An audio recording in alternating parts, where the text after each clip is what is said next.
morning, everybody. This is John Alexander, and I am coming to you in a recording from the new Liberty River Ward's office here at Urban Worship Center, 2038 East Cumberland Street. Thanks, by the way, to everyone in the month of April who helped us move out of 2424 Studios, a massive work, and everyone in the month of May who helped us move in. Also a massive work, not just moving in, but getting settled here. We're now facing our 7th Sunday. It's just amazing. It feels like home, not a perfect home, but a home we're extremely grateful for. We're very grateful to Jose and Deb Carrera for their hospitality and the whole community of Urban Worship Center, and to all of you who have been so gracious and helpful in the move. And also a special shout out to those who fit out this office. I'm thinking about Mike Townsend, and Scott Hicks and Nate Curry and Jordan Biss, who spent hours working on this space, which we spend 20 to 30 hours a week in now, doing counseling and meetings and printing papers and sharing community. Thank you so much. Thank you so much for Mike and Anna Kwan and Kara Feger and Matt Berger and that whole team that painted this office as well. Thanks to all of you. I'm here today to share with you really the main content of our congregational meeting that happens this coming Sunday. We did this last year. We realized that it's really great for you to know more going into that meeting so we can spend more of that time in discussion, voicing questions, answering them as best as we can, saying I don't know when we don't know the answers, which I'm trying to get better at, voicing concerns, and just not just cranking out content that you're hearing for the first time. So share this with somebody else in our community that maybe has forgotten that the congregational meeting is coming up this Sunday. But what I want to do is take the next 15 minutes or so, maybe a little bit longer, but I'll try to keep it as concise as I can, to give you the main content for this Sunday's congregational meeting. So here we go. I'm going to give you this content under 3 headings: covenant renewal, strategic planning, and budgeting. And I'm going to explain what I mean by all those things, but those are your 3 big headings: covenant renewal, strategic planning, and budgeting. First, covenant renewal. Here's what I mean by covenant renewal. We all know it's been a really unprecedented year, and some people have moved away. Some people who many of you may not have met have begun attending over the past year and a half. Others are around, but because of social distancing over the past going on a year and a half, we just haven't been as connected as we have been in past years. And in the midst of all this, we moved buildings. We moved from 2424 Studios to a new worship space. This isn't a radical move. It's in the River Ward still, only 8 blocks away, 7-8 blocks, but there are significant differences, as many of you have already noticed, both in the building, in some ways the nature of ministry that we're able to do, and in certain ways the community around us. Huge new ministry initiatives have been born since the pandemic started as well. I'll get into that, but you already know this. So there are all these new things, and we've been disconnected in an unprecedented way. So these questions are: who are we now? Who all is here? What are we now called to that's new and different? Some of our calling has not changed as a community. Some things are changing. When you're asking all these questions and the answers begin to settle, that moment will call for covenant renewal. I'm suggesting to you that the elders of this church are discerning all these moving parts that have happened since March 2020, leading to a new kind of settledness that, Lord willing, will continue. This moment calls for covenant renewal. What is covenant renewal? Covenant renewal is a process that we see in the scriptures. Think about the book of Deuteronomy. The entire book of Deuteronomy literally means second law, deuteronomos. And it's at the end of a wilderness wandering They got the law, and the covenant was established in Exodus 19, that beginning covenant between God and his people at Mount Sinai. And it was established with the people of Israel who newly had just emerged from slavery out of Egypt. But then there's a whole generation that wanders, and out of this chaotic wandering time, right on the verge of their new settledness, there's this whole book of the Bible called Deuteronomy, which is a covenant renewal. It's just a book of remembrance, with some new things that they need to know as they're poised to enter a new era. The idea of covenant renewal is probably most clearly put, though, in the book of Nehemiah, toward the end, Nehemiah 10. It's when the exiles of Israel are coming out of Babylonian captivity and just beginning to resettle in Jerusalem, and they hear the law again and what God had called them to from the beginning, and they all say together with one voice, yes, to God's new calling upon them in this new settledness that they found. Let me give you a definition of covenant renewal. Covenant renewal is a renewed commitment to be in faithful relationship to God and one another, and to follow the mission that he calls us on. I need you to know, not once in the 17-year history of Liberty Riverwards have we done this. We've never formally done a covenant renewal as a church. Some churches in the Liberty Network have, and actually the entire Liberty Network as a whole is in the process of doing it right now. We've never done it formally as a church. Here's what it will involve for you, this process of covenant renewal. Over the next 3.5 months, between mid-June and the end of September, the elders of the church, along with some key deacons, members of the women's ministry team, and staff members as they're able, are going to meet with every in-covenant member of the church. Maybe you're not a member yet. Maybe you're functionally part of the church, but you aren't technically a member. We'd still love to meet with you. And these meetings have 4 purposes, okay? First, they're all alliterative, so you're welcome for the sake of your memory. First, we're meeting with you all for the sake of connection. We just want to know what the last 1.5 years has been like for you. We want to connect with you. Secondly, we want to hear your concerns. It's not lost on me that I myself and other church leaders have had to make some hard decisions in the past year. Some of them might have been flawed. And there are some things about the move to Urban Worship Center that might have been kind of rocky for some of you. Maybe some of your concerns about how we've handled social distancing or masks. Maybe you felt a little passed over or missed. I just want to listen, speaking for the elder team and those who will be involved in those covenant renewal visits. We just want to hear your concerns. It'll help us know where the body at large is at. So connection, concerns. Thirdly, care. What do you need? What needs have arisen since March 2020 that maybe you're just finding out? I know very well with some families, you're just beginning to figure out the impact that the pandemic had on you.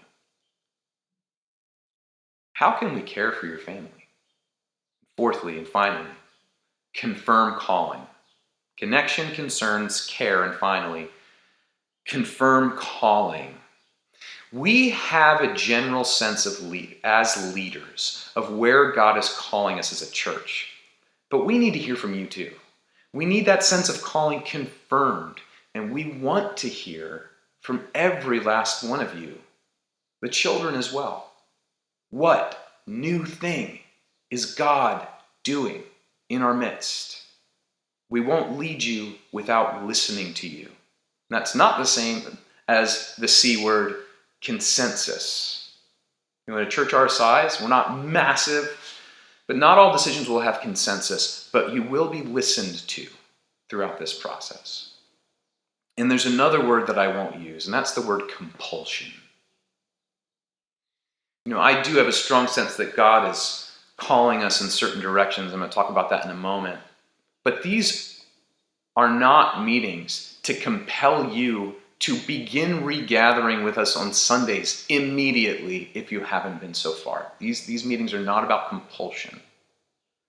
They're about clarifying calling, and as the other things I mentioned, connecting, hearing your concerns, and caring for you. And I, for one, really look forward to them, and I hope you do too. So I want to move on. That first point, which is the one I spent the most time on, these next points will be a bit briefer, is the heading of covenant renewal. And I want to hear your questions about it on Sunday. Secondly, we're going to talk about strategic planning. If the covenant renewal process is more about who are we, who's here now, and where is God now calling us, the strategic planning process is about what new things exactly are we called to begin doing? What new things should start happening? What current things or past things perhaps should stop happening? Last fall, we asked the deacons and elders of the church to pray and journal and really spend some time thinking about and praying about this question.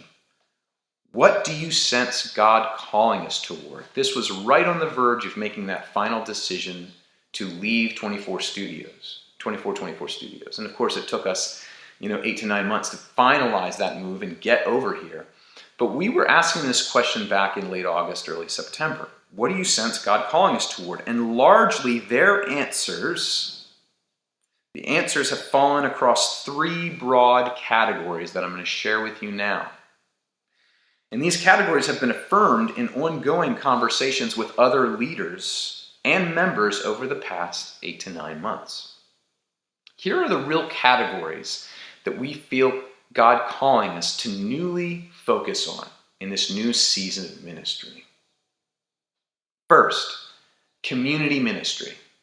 And by community ministry, I mean think like relief and development for the community around us. Things have happened since the pandemic began. You all know about this. You know about how Easter Outreach exploded into a great big new ministry and is now called Small Things. You also know that really what we do here on Friday nights and Saturdays, bagging meals, and on Sunday and Saturdays, getting them out to neighbors, has really become its own ministry with its own leadership team. Gabe Lee, Renee Horst, Stacy Sanseverino, Jared Rusilla, Jared Etherton, and many, many more. In cooperation with Urban Worship Center, with Bethel Temple, some of the membership of their churches, some members of the NKCDC that come on a weekly basis. This is a big new ministry, but it's not just that. The food relief work has led to job creation.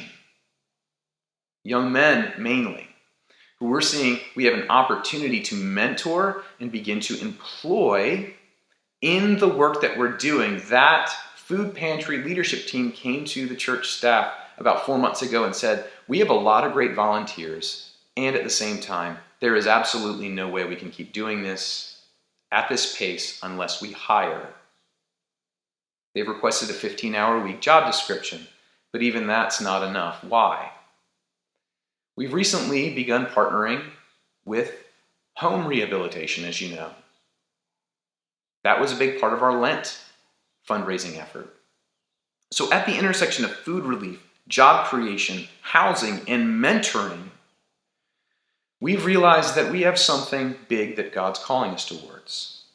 It's community ministry. One of the main things we're going to talk about Sunday night is a 501c3 nonprofit that actually exists. It was created over 15 years ago when we were about to create a thrift store, and it's been dormant. It's called Liberti Community Ministries. And we're in the early stages of reestablishing the board, speaking with lawyers to revivify that 501c3. This is going to involve a lot of fundraising and grant writing, but there are some startup costs for it in the budget for this work. We'll talk about it more. Bring your questions. That's just the first part of what we hear God calling us towards. Community ministry. Secondly, cross-cultural worship, and I'll be brief here. Again, there's a lot that is not difficult to discern. We're only 8 blocks away from where we were, but we're in a new community. On this block, I've been meeting neighbors multiple hour-long conversations every week since we moved. And I've had significant conversations with at least 15 neighbors. And it is a really different block. This is, if I had to guess, this block is 80% ungentrified. Where in Fishtown, it was the opposite, where we were, on that block. It's culturally different. It's also, to a certain extent, racially different. That's where we are. We share a building with a Spanish-speaking congregation. A lot of you have recognized and have voiced the fact that you perceive walls in our worship services, just for starters, as an example, that feel like they, let's say unintentionally, for the most part, keep people out. Or let's just say, at least, are inhospitable to people of different cultures. Just some of the way we do things. And so that's something to look at. And we would need a really good reason not to look at that closely, given the fact that we're in this new space and we have these new relationships. We also met with the Institute for Cross-Cultural Mission in February, and over 40 of you participated in that conversation. We have a new team called the Beautiful Community Team that just met this past Monday, and we've been in a multi-session dialogue about our worship services, and that's going to continue with more conversations with the ICCM later this year. Cross-cultural worship is part of our strategic plan for the years ahead. And thirdly and finally, we've talked about community ministry, we've talked about cross-cultural worship, and thirdly, outreach. Outreach. I'm talking about evangelistic outreach, sharing the gospel with people.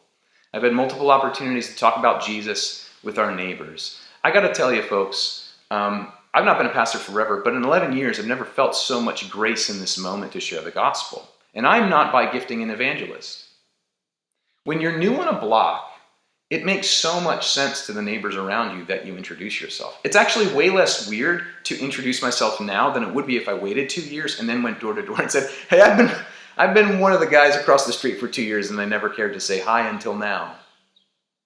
This is a year for outreach. And not just here. Campus ministry. We're supporting Hannah Guyari out of our budget, and campus ministry like we never have before. She shared recently, as well as ongoing support for Liz Spiegler and the young family who do campus ministry.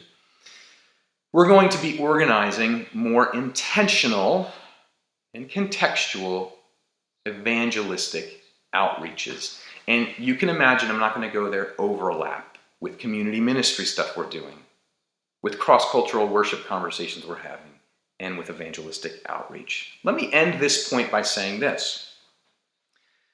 These are fairly broad categories that we feel called towards. As we listen to you household by household through the covenant renewal process, we plan to fill in and finalize the specific strategic initiatives that are only here in broad categories right now. That is to say, the covenant renewal process will lead to the formalization of the strategic plan for the next 2 to 3 years. Expect at the end of that covenant renewal process that we will be writing out clear but flexible detailed plans for the next 2 to 3 years. And these details will clarify exactly what we will do in the months and years ahead to ensure that our work aligns with the mission that we're on, and that the mission still aligns with the living God's call on our worshiping community. I cannot guarantee outcomes to you. Those are in God's hands. What I want to talk to you about is what we're actually going to do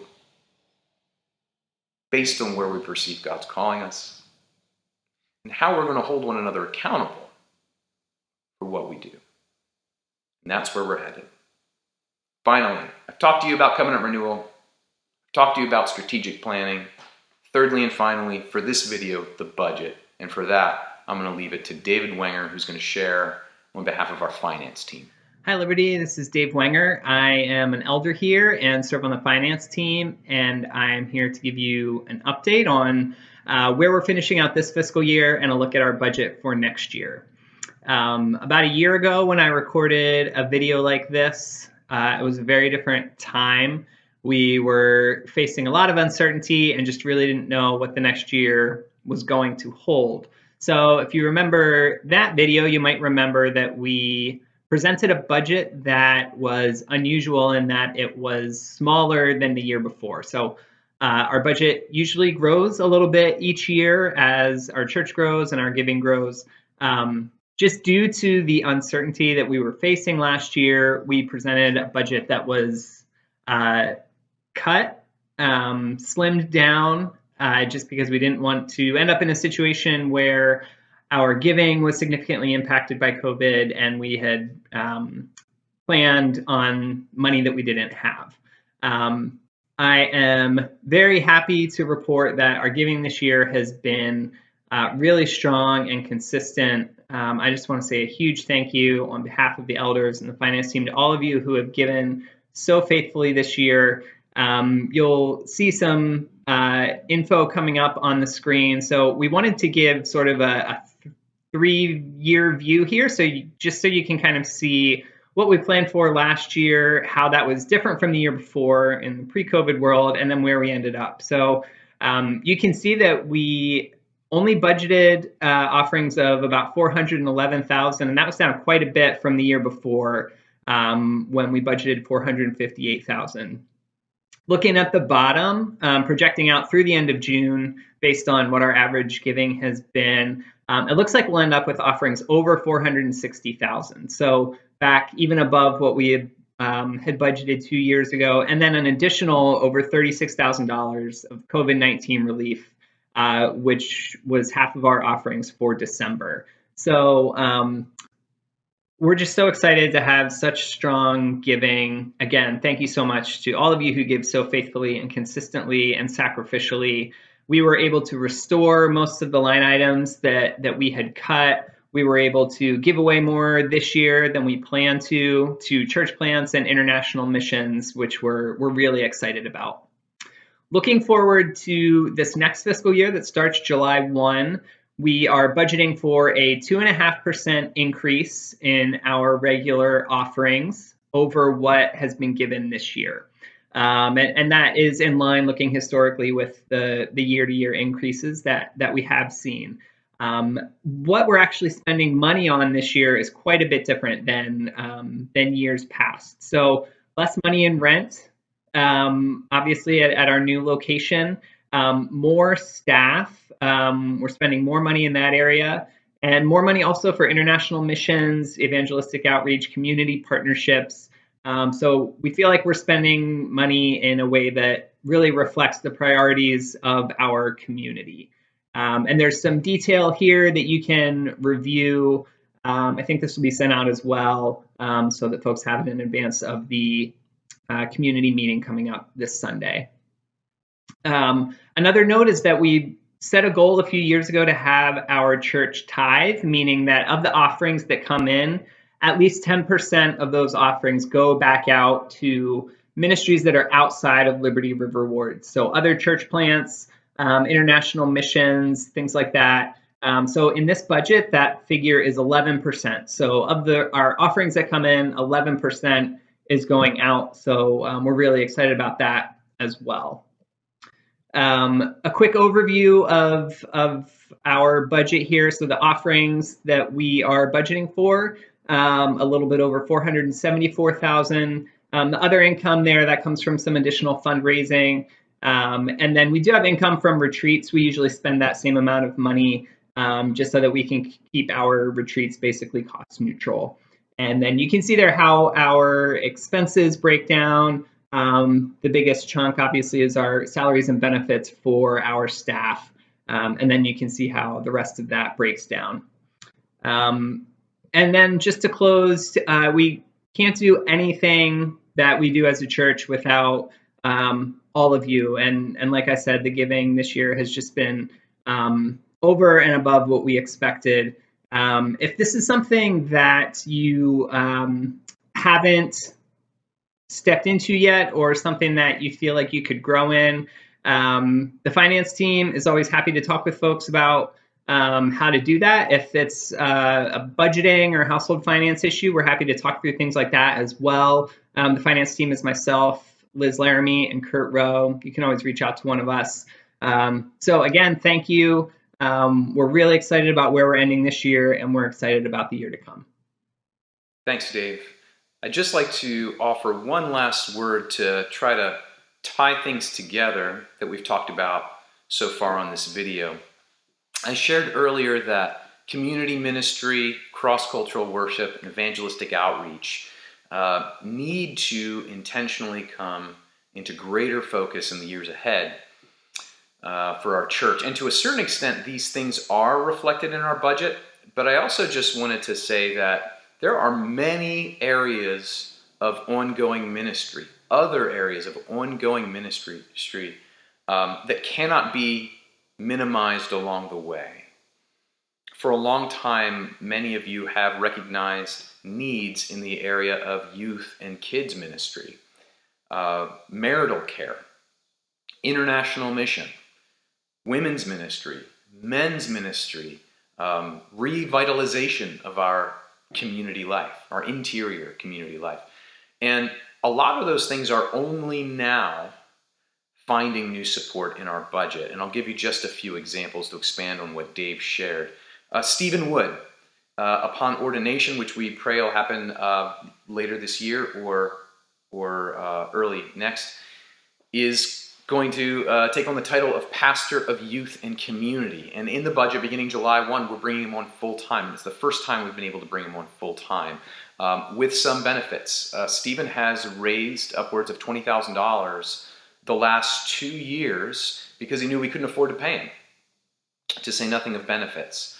Larry Walker, some of you know, we have paid for 20% of his time for the last 3 to 4 years. And his dream was that someday we'd be able to, this is his 6th year beginning July 1. His dream was that someday we'd be able to pay half of his time because he does desire to go out and fundraise. He believes it's his gift to a certain capacity. This year, we're able, for the first time, to support Larry Walker at 50% of his salary. And he's also going on the road to fundraise, but this time he is going to be fundraising for the other half of his salary, but also to fundraise for this new 501c3. He actually has a great desire to do that. Feel free to talk to him more about that. Carol Davis, we've basically been paying minimum wage. Out of the goodness of her heart, she shared the vision of Liberti, and for the last 2 years, she's been with us as a spiritual director in residence. We're finally able to pay Carol in line with her expertise and experience, which is really, really rare. And to give you an idea, some of you have asked at different times, how do we think about salaries for staff? If you're ever curious, our goal, the goal of the elders and the finance team, is to approximate, if we can, the Philadelphia public school teachers' salaries, which you find online. We're not always able to do that. We're not entirely able to do that this year, at least not in terms of benefits packages. But that seems like a reasonable guide. Feel free to bring that up if you have any questions about how we track with that. And then there's our international missions focuses. Paul Carey, I just want to say, has been with us for 2 years. He has given his heart and soul to this church. We brought him on as a very part-time intern, and he just kept showing up every day. And he was our tech genius through the days of the pandemic. We're sending him to Romania with some support as a church to support him in his new work, which will just be focused on Central and Eastern Europe. And he's going to be a tough guy to replace. So we're trying to juggle that. There's some administrative work he did. He was our worship director. He was our tech supervisor, our Sunday coordinator. So there's some space there that we're interviewing some people, and we're in conversation with some people to replace him. But that is not going to be an easy replacement. And we're going to send out Paul later in this fiscal year with a lot of acclaim and celebration. A few things I won't get into now, but we'll save for Sunday. We'll talk about masks, ongoing pandemic protocols, and also a word for some other people's perspective from leadership on some of the things I've mentioned. And Steve Huber would like to give an update about the Liberti Network. So thanks for hanging in with this video. I hope it's been informative. Write down your questions. Bring them Sunday. God bless you all. Look forward to it. Take care.